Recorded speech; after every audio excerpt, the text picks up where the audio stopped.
जय श्री कृष्णा साथियों, आप सभी का एक बार फिर स्वागत है new life line YouTube channel पर। प्रिय दर्शकों, अगर आप भी भविष्य की चिंता करते रहते हो, हमेशा परेशान रहते हो, अंदर ही अंदर आपको कोई चिंता खाए जा रही है, तो एक बार इस वीडियो को जरूर सुनें। ये वीडियो आपको सभी चिंता से मुक्त कर देगा और आपको जीवन में हमेशा खुश रहना सिखाएगा। साथ ही आपकी सभी परेशानियों का हल भी देगा, इसलिए आराम से बैठकर इस वीडियो को पूरा सुनें। भविष्य की चिंता में वर्तमान खराब नहीं करना चाहिए। भगवान श्री कृष्ण कहते हैं, हे पार्थ, तू तेरा कर्म करता जा, भविष्य की चिंता मत कर।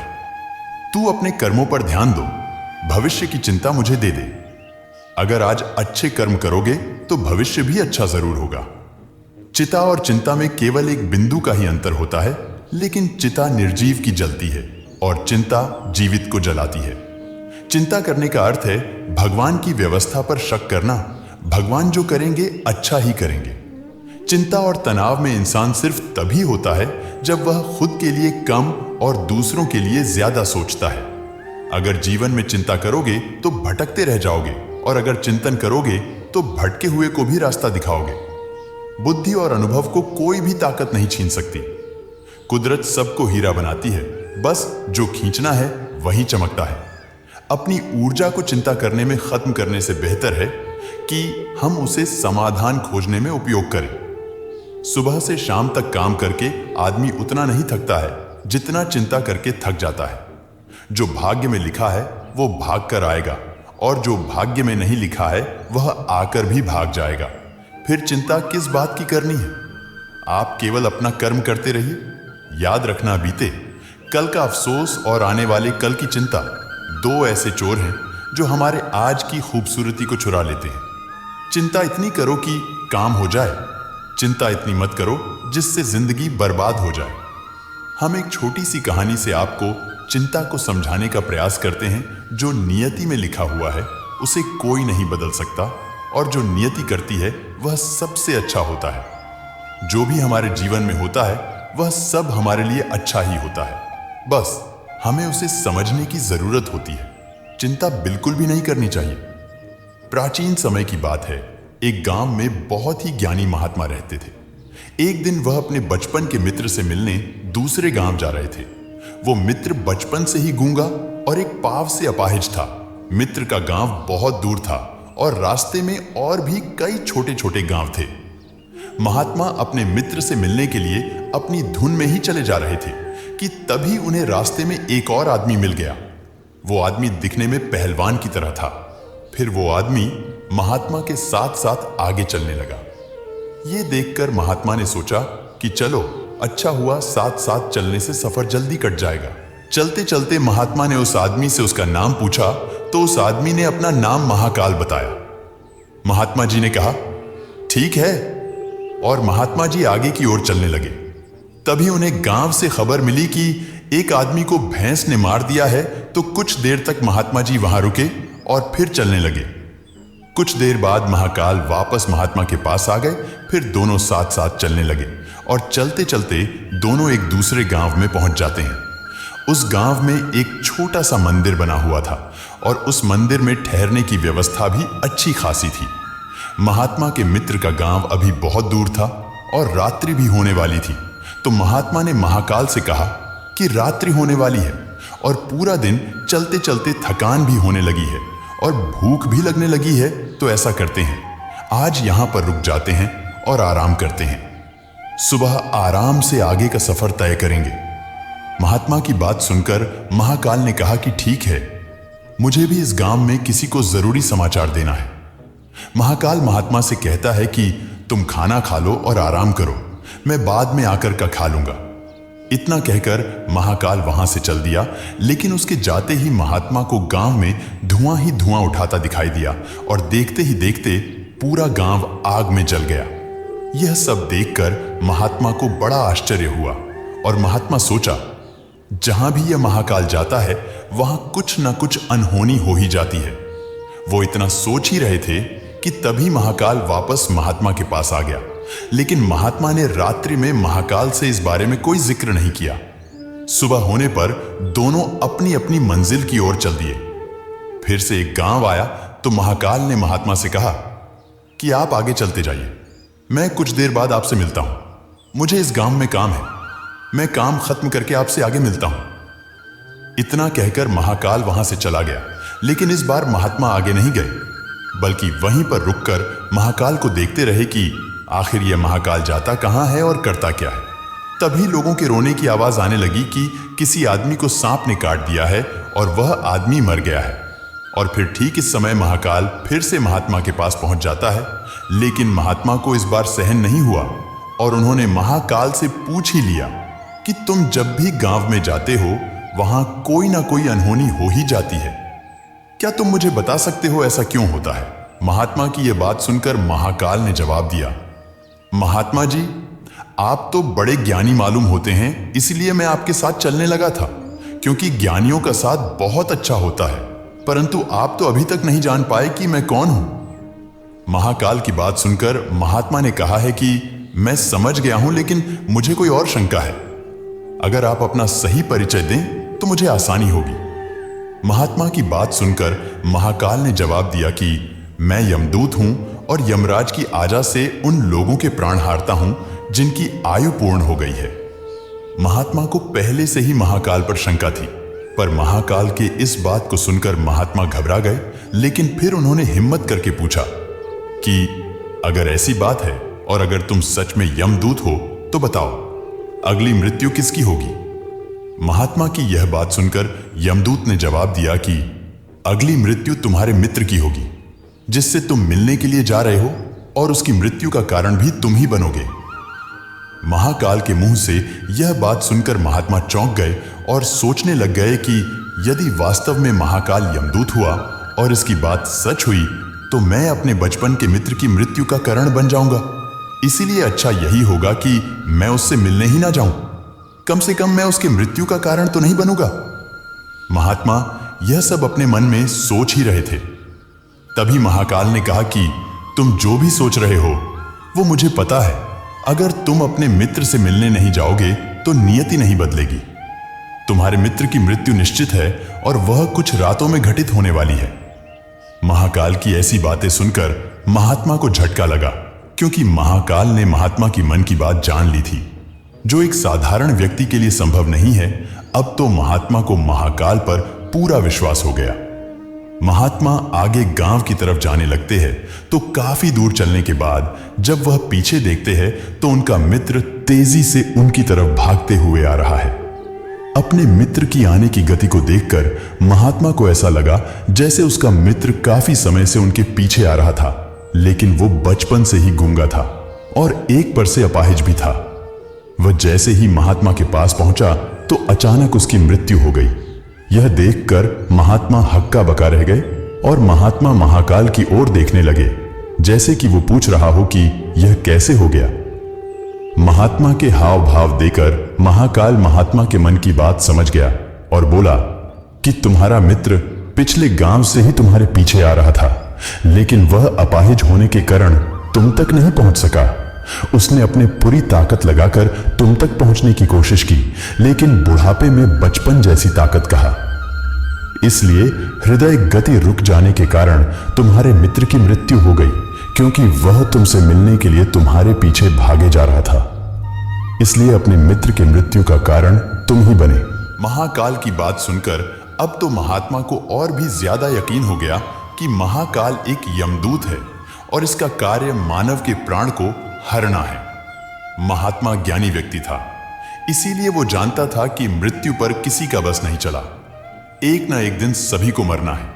यही सोचकर उसने अपने आप को संभल लिया, लेकिन अचानक महात्मा के मन में अपनी मृत्यु के बारे में जानने की इच्छा हुई, तो उसने महाकाल से कहा कि जब मृत्यु मेरे मित्र की होने वाली थी तो आप शुरू से ही मेरे साथ क्यों चल रहे थे?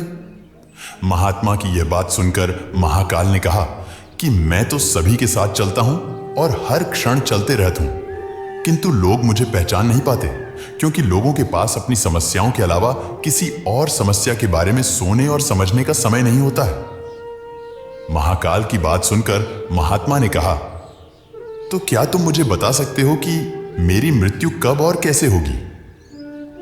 महात्मा की यह बात सुनकर महाकाल ने कहा कि किसी सामान्य इंसान के लिए यह बात जान जाना उचित नहीं है कि उसकी मृत्यु कैसे और कब होगी, क्योंकि वह अपनी मृत्यु के बारे में सोचकर दुखी ही होता है। लेकिन तुम मुझे ज्ञानी प्रतीत होते हो, क्योंकि तुमने अपने मित्र की मृत्यु को जितनी आसानी से सहन कर लिया, उसे देखकर लगता है कि तुम अपनी मृत्यु के बारे में जानकारी भी सुन लोगे। तो सुनो, तुम्हारी मृत्यु आज से 6 महीने बाद किसी दूसरे राज्य में फांसी लगने की वजह से होगी, और सबसे हास्य की बात यह होगी कि तुम खुद की खुशी से उसे स्वीकार करोगे। इतना कहकर महाकाल जाने लगा, क्योंकि महाकाल के पास महात्मा के साथ रुकने का कोई कारण नहीं था। फिर महात्मा भी अपनी यथाशक्ति अनुसार अपने मित्र का क्रियाकर्म करके अपने घर चला गया।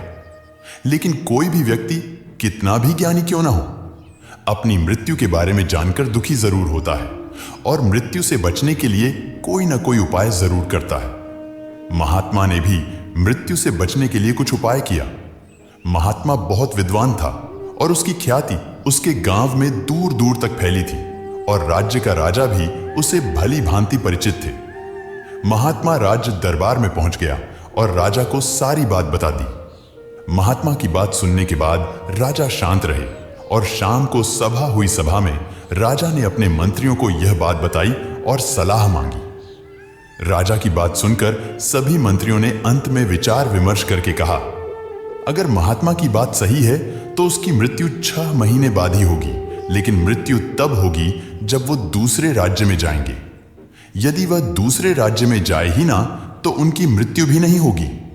सभी मंत्रियों की सलाह राजा को सही लगी, तो राजा ने महात्मा के रहने की व्यवस्था महल में ही करवा दी, और राजा ने आदेश दिया कि महात्मा को मेरी आज्ञा के बिना कोई भी नहीं मिलेगा, लेकिन महात्मा कहीं भी जा सकते हैं, जिससे वह यह ना लगे कि वो राजा की कैद में है।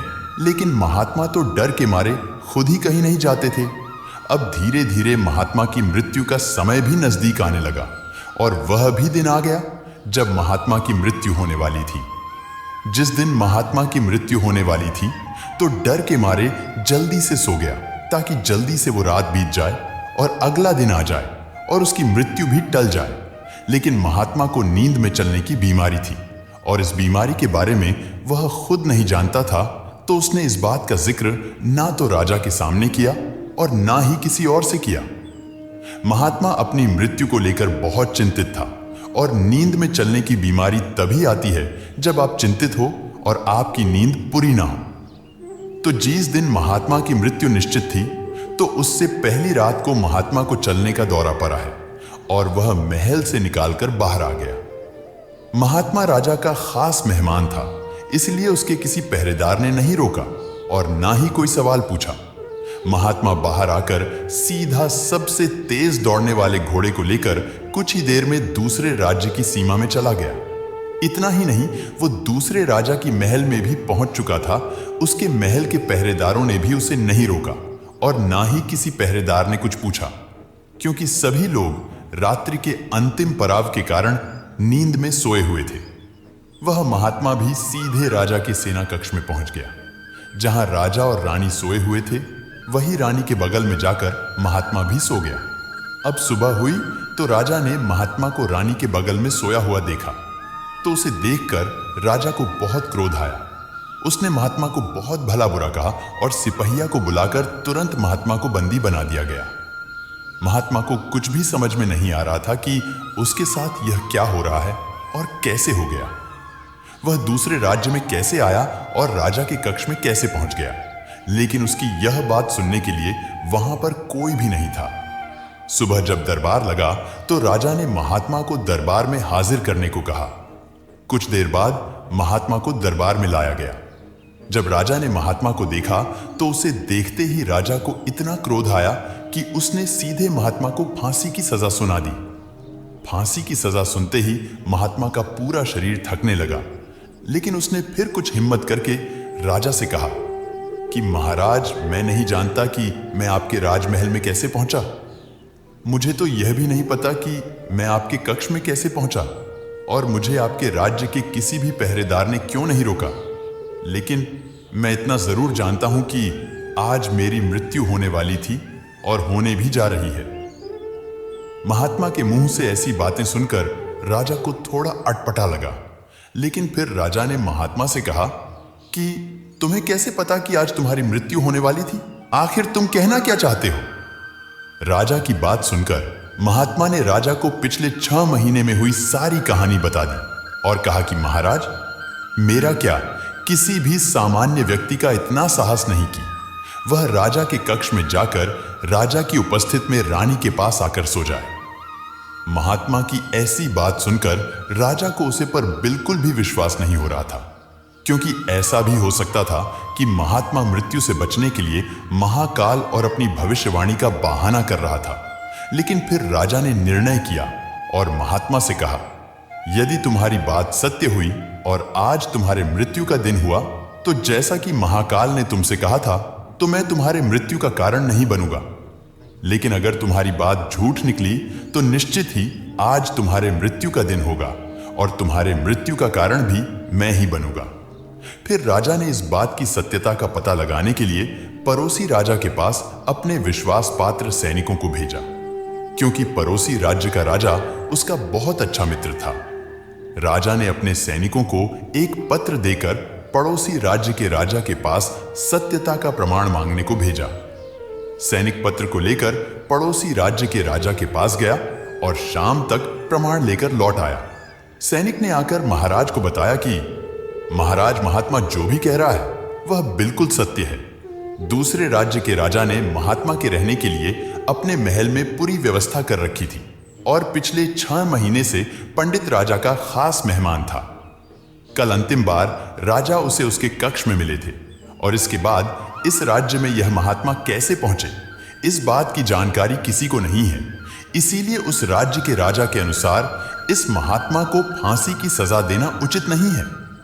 सैनिक की बात सुनकर राजा के सामने एक नई समस्या आ गई, क्योंकि उसने बिना कुछ जाने महात्मा को फांसी की सजा सुना दी थी।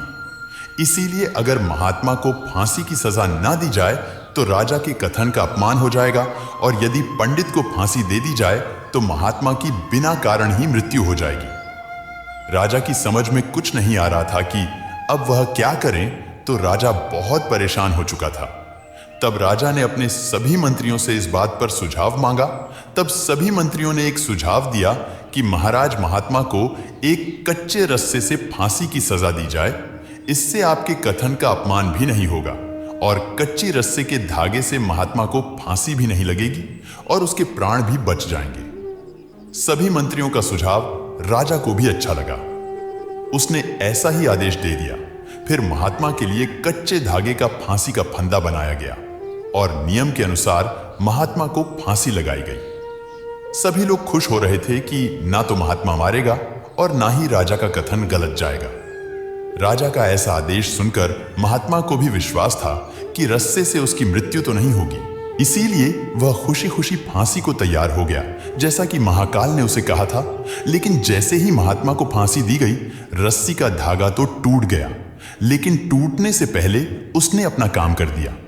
महात्मा की गर्दन धागे से कट चुकी थी और महात्मा जमीन पर तड़प रहा था, और देखते ही देखते महात्मा का पूरा शरीर शांत हो गया। सभी लोग यह देखकर आश्चर्यचकित रह गए और महात्मा को मरता देखते रहे। किसी को विश्वास नहीं हो रहा था कि इस कमजोर धागे से किसी की मृत्यु भी हो सकती है, लेकिन घटना घट चुकी थी। नियति ने अपना काम कर दिया था। राजा को भी यह देखकर बहुत आश्चर्य हुआ कि इतने कमजोर धागे से किसी की मृत्यु कैसे हो सकती है। तो दोस्तों, जो होना होता है वह होकर ही रहता है। हम चाहे जितनी सावधानी बरत ले, चाहे कितने भी उपाय कर ले, लेकिन हर घटना और घटना की पूरी प्रणाली पहले से ही तय होती है। इसीलिए हमें अतीत और भविष्य की चिंता किया बिना वर्तमान में जीना चाहिए। यदि महात्मा महाकाल से अपने मृत्यु के बारे में नहीं पूछता, तो 6 महीने वो राजा के पास रहकर बंदी जैसा जीवन नहीं जीता, बल्कि वो अपने जीवन की 6 महीने बहुत अच्छे तरीके से जीता। इसीलिए जो भी होता है वह भगवान की मर्जी से होता है। हमें हमेशा भगवान के ऊपर भरोसा करके अपना कर्तव्य निभाना चाहिए और हमेशा खुशी के साथ अपना जीवन जीना चाहिए। यही जीवन का सबसे बड़ा रहस्य है। दुखी होकर चिंता करने से हमें दुख ही प्राप्त होता है। हर पल का आनंद लीजिए, आपको जो भी मिला है, जैसे भी मिला है, आप उसमें खुश रहिए। सबको जीवन एक बार ही मिलता है, इसीलिए अपने जीवन का आनंद उठाना चाहिए। भगवान कृष्ण भी कहते हैं कि ना तो अतीत के लिए पश्चाताप करो और ना ही भविष्य की चिंता करो, बस आज में जियो। बस यही एक तरीका है खुद को सभी चिंता से मुक्त रखने का। तो दोस्तों, आज के लिए इस वीडियो में इतना ही। अपना ख्याल रखें। धन्यवाद। जय श्री कृष्णा।